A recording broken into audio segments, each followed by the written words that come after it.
comienza ya un nuevo año y por supuesto tenemos que estar muy atentos a lo que suceda en las economías mundiales y por supuesto también qué terreno estamos pisando con nuestra economía chilena. Para eso tenemos acá al gerente general de Géminis Consultores, Tomás Izquierdo, para ir analizando también en qué contexto nos estamos encontrando y cuáles son las señales a las que hay que estar muy atentos. Tomás, muchas gracias por venir a esta entrevista. Encantado, Nicolás. Bueno, primero vamos por el lado mundial. ¿Qué está sucediendo con las economías internacionales? Claramente los grandes protagonistas de estos meses, y claramente se van a alargar por este año, van a ser las economías europeas. Ya tenemos el contexto de una importante rebaja por parte de la agencia clasificador Standard & Poor's, que nos da también bastante más tensión. ¿Cuál es un poco tu balance al respecto? A ver, dentro de un contexto internacional que sin duda es complejo para este año, yo diría que hay consenso en que este año la economía mundial va a crecer menos que el año pasado, y eso ya es un dato. Yo tengo la impresión que en el último mes, el tema europeo, si bien es cierto, sigue ahí con un problema serio, grave, y que no ha tenido soluciones de fondo, está generando un poco menor temor, en el sentido del riesgo de un colapso repentino del euro, de una crisis financiera profunda y todo lo que eso conlleva. Yo tengo la impresión de que Estados Unidos está haciendo un aporte importante a estas mejores expectativas mundiales, porque Estados Unidos, que es un motor significativo, ya con una recuperación más clara, las economías grandes emergentes en mejor pie, yo diría que la situación de Europa queda más encapsulada. Ahora, logra hacer un contrapeso. En alguna medida sí.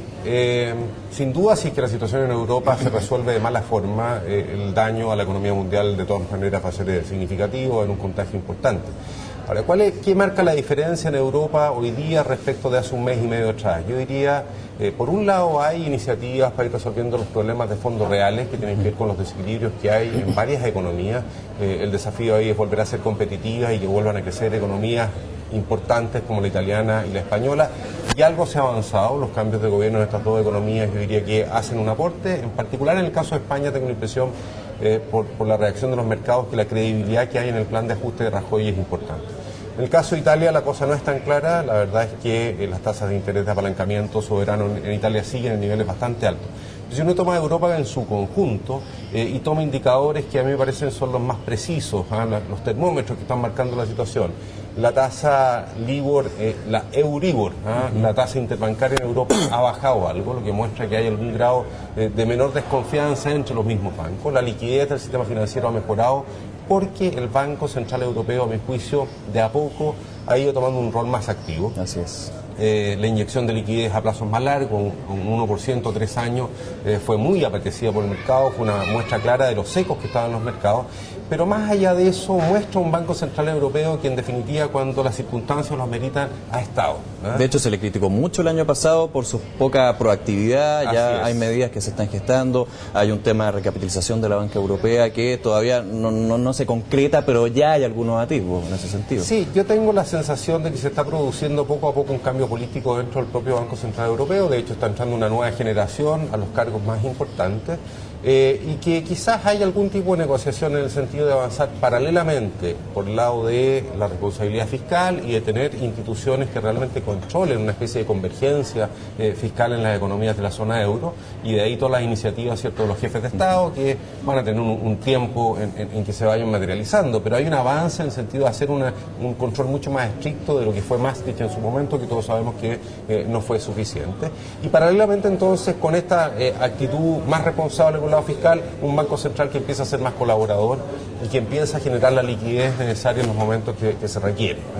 Y el otro indicador es, bueno, las tasas de apalancamiento soberano. España ha bajado su costo de apalancamiento, y ahí lo que te decía yo respecto a la credibilidad de los planes de ajuste que se están dando en España. Y en Italia, bueno, la cosa es menos clara. Vamos a ver cómo sigue avanzando. Pero el tema más de fondo, creo yo, por sobre la actitud que toma el Banco Central Europeo, en el sentido de generar confianza, inyectar liquidez o evitar que siga escalando la tasa de interés y aumentando el riesgo, que es el gran tema, ¿cierto?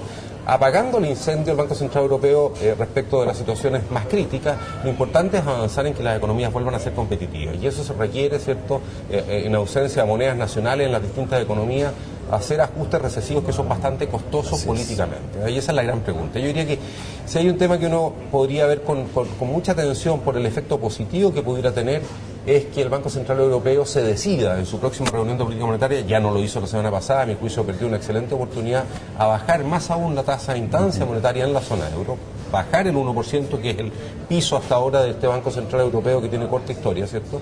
De manera tal de generar una mayor actividad en las economías centrales grandes, Francia, Alemania, y que por esa vía, ¿cierto?, no solamente se genera mayor demanda en la zona europea como un todo, sino que ojalá la inflación en estas economías grandes sea contenida, pero un poco mayor que la de las economías periféricas, y eso ayuda a ir corrigiendo esta pérdida de competitividad que han tenido las empresas, las economías periféricas. Es un tema muy importante ese porque yo recuerdo que cuando se hacían estos grandes cónclaves de la Unión Europea, los primeros los ministros de Finanzas, después los líderes, cuando salían algunas definiciones que de por sí eran buenas, se criticaba mucho la falta justamente de medidas que apoyaran la recuperación de las economías, que finalmente es lo que tira el carro. Absolutamente. Aquí se ha puesto mucho el énfasis en el ajuste fiscal, pero la verdad es que en el corto plazo el ajuste fiscal no hace más que exacerbar el problema. Pero para explicar un poco, los fiscales son más recesivos, ¿cierto? Es para sanear las arcas finalmente, o sea, los problemas que se vienen arrastrando. Por supuesto, que mi óptica aquí es distinta. Yo creo que lo importante es dar una señal de largo plazo, en el sentido de que las políticas fiscales van a sanearse, en el sentido de que el ingreso y el gasto fiscal va a ir convergiendo hacia niveles más de equilibrio, pero en el corto plazo tú, en estas circunstancias, tener una política fiscal contractiva, con una política monetaria que en la práctica no ha fluido, hay una especie de trampa de liquidez por la incertidumbre que hay en los bancos, entonces tú tienes una tasa de interés en el papel muy baja, pero esa tasa no llega a las personas o a las empresas, claro, ¿de acuerdo? No tiene entonces efectos está concretos. Con política monetaria inactiva en la práctica y política fiscal contractiva, eso explica por qué Europa está cayendo en recesión, y ya está en recesión, eso es un dato. Te pregunto lo clásico justamente en esta situación, países que se salgan del euro, ¿todavía hay ese riesgo, por supuesto? Yo diría que sí, yo creo que Grecia puede salir del euro, a esta altura, te digo honestamente, yo sé que salirse del euro tiene un costo altísimo, pero está el precedente que no es idéntico pero parecido a lo que hizo Argentina en su momento. Los costos que tiene que asumir Grecia para seguir dentro del sistema son altísimos, al menos una salida del euro en el caso de Grecia, si bien es cierto en el corto plazo significaría un costo aún mayor, tendría la perspectiva de ajustar la economía más rápidamente que seguir haciéndola por la vía, ¿cierto?, de mantenerse en la moneda común sin la posibilidad de tener moneda nacional, etcétera. Ahora, yo creo que es mucho el ruido que genera una salida del euro de cualquiera de las economías. Sin embargo, el caso de Grecia sería el menos ruidoso, porque Grecia ya está bastante descontada. Y está internalizado. Está internalizado, que es perfectamente posible que eso suceda. Entonces solamente se está esperando el día en que... Claro, en definitiva, la presión que ha habido en los programas de ajuste para Grecia han sido tan fuertes y difícil de cumplir políticamente, socialmente, que en algún momento no van a dar lo suficiente. Ha sido el caso del déficit fiscal efectivo del año pasado, fue más alto de lo comprometido, están con problemas para el plan, ¿cierto?, de refinanciamiento. Entonces, en algún momento va a haber un párele desde el punto de vista político, social, y probablemente eso puede ser el inicio de la salida de Grecia del euro. ¿Cuál es tu opinión de esta rebaja masiva que hizo Standard & Poor's, que le quitó la nota AAA a Francia? Mira, a ver, yo diría que estaba relativamente internalizado ese riesgo, y eso explica por qué hoy día los mercados amanecieron bastante tranquilos, digamos. ¿No? Algunos en alza, de hecho. Incluso alguna alza en algunas bolsas, no hubo ninguna sobrereacción. La pregunta es, cuando tú empiezas a quitarle la AAA a las economías, ¿cierto?, más importantes del mundo, primero fue el caso de Estados Unidos, bueno, ahora el caso de Francia, hay que entender de que alternativas de menor riesgo no hay muchas. No es posible que haya una especie de corrida de Francia, como tampoco era posible de Estados Unidos, porque no quedan muchas plazas alternativas tampoco mucho más seguras. Entonces, yo diría que aquí este AA de Francia, digamos, este castigo de quitarle el AAA, es más bien un castigo a la zona como un todo, pero donde difícilmente se va a castigar implícitamente a Francia respecto de otras economías, ¿no? Una comunidad europea, finalmente. Así es, están todos en el mismo barco. Yo creo que es re importante que eso se entienda. Incluso si esta cosa avanza mal, en algún momento a Alemania también se le podría quitar la AAA, ¿te fijas? Hemos visto que Alemania en alguna oportunidad ha tenido más dificultades para colocar deuda, porque, insisto, están comprometidos en el mismo euro, digamos, y la moneda que utilizan es la misma, que está complicada y cuestionada por el resto del mundo. Pegan justo por pecadores. Así es. Te llevo a China. China también fue el año pasado un tema importante en los análisis económicos. Hay cifras de producción industrial, ya estamos esperando también las cifras del PIB, que nos hablan de una desaceleración. Un país que crece con números muy potentes, pero que crece menos de lo que se esperaba. ¿Cuál es un poco tu análisis del gigante asiático? A ver, yo tengo la impresión que en un contexto global que no es de un colapso en Europa y de una recaída en Estados Unidos, la probabilidad de que China sea incapaz de resistir esta situación es baja. Yo creo que China tiene las herramientas suficientes para seguir creciendo a buen ritmo con una economía mundial, insisto, acotado a lo que estamos hablando, ¿no? China está creciendo menos porque ellos quisieron crecer menos y a la gente se le olvida eso. Los chinos estaban con problemas inflacionarios serios, subieron la tasa de interés, aumentaron los encajes, restringieron el crédito, hicieron lo posible por enfriar la economía china y lo lograron. Tuvieron que bajar el switch. Así es. Y yo diría que ahora la inflación en los últimos 3 meses anualizada en China ya habla de una inflación dentro de los rangos normales. Hay espacio nuevamente para soltar un poco la cosa, probablemente para retomar una línea de política monetaria más expansiva, para facilitar más el crédito, etcétera. Es cierto que hay todo un cuestionamiento respecto a si es sana la forma en que está creciendo China, con un exceso de inversión y todo lo demás. Pero si bien es cierto, hay que hacer correcciones y hay por lo demás un reconocimiento político en esa línea de que hay que avanzar a disminuir la importancia de la inversión y aumentar la importancia del consumo interno, ese no es un ajuste que uno lo tenga que hacer de un día para otro, ni en el transcurso de un año, sino que en periodos más largos de 5 años o más. En el corto plazo, la prioridad para los chinos es seguir creciendo rápido y tienen las herramientas para hacerlo. Tienen la espalda desde el punto de vista de las reservas necesarias, tienen una cuenta de capitales que es restringida, nadie le hace una corrida a los chinos porque tiene una cuenta de capitales bastante cerrada y tiene un sistema financiero que es principalmente estatal, los 4 grandes bancos son estatales. Sí. Entonces, yo diría, tienen la manija, tienen mucho ahorro acumulado, tienen todavía superávit en cuenta corriente, o sea, no dependen del resto del mundo para seguir creciendo, tienen la manija para mantener esta maquinita creciendo rápido e insisto, los síntomas que hemos visto es porque ellos buscaron crecer menos y ahora van a soltar la cosa porque la inflación nuevamente está controlada. Un colapso europeo, una depresión en Europa con recesión en las economías desarrolladas, ¿terminaría afectando a China más seriamente? Sin duda, pero no es lo que estamos viendo. La globalización, por supuesto, ahí tiene que tener un efecto. Así es. Y en esta globalización te llevo a analizar Chile. Dentro de todo este contexto, Europa, sí, Estados Unidos, como comentabas, también está haciendo algo de contrapeso. China, por supuesto, también es muy importante. ¿Qué pasa con la economía chilena? ¿Hay una desaceleración? ¿Es un hecho? Sí. ¿Qué podemos esperar este año, por lo menos en el mediano plazo?